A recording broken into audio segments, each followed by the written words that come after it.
chum chum le zule sa ki bol zing na lai ho ki khol phawi te Krista zalin it's all sit now so hawi te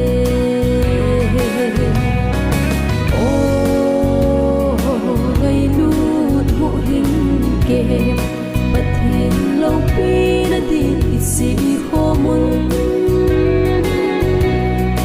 zon si ti dia ton sol hin na lam pi hùng mặt sao zing zing ta hen ngày luôn hộ hình kề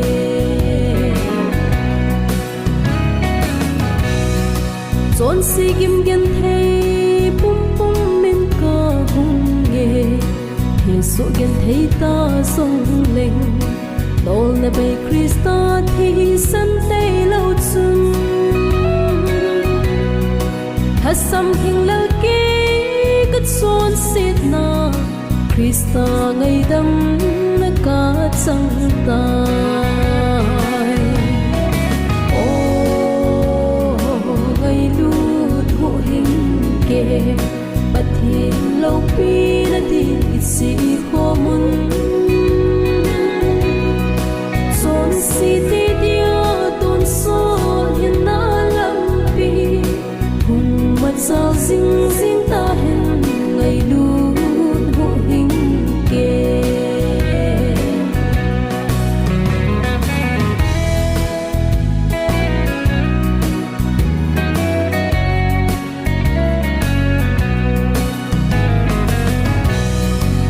sot ki pana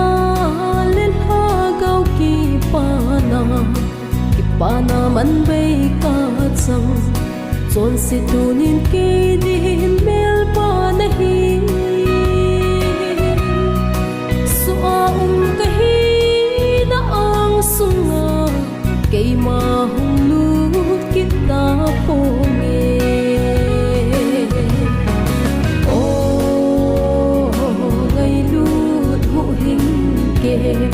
Pathin lâu pi đã đi si khô mun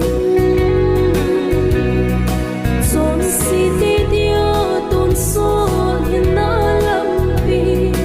hùng mặt sao zing zing ta hen ngày luôn hộ hình kề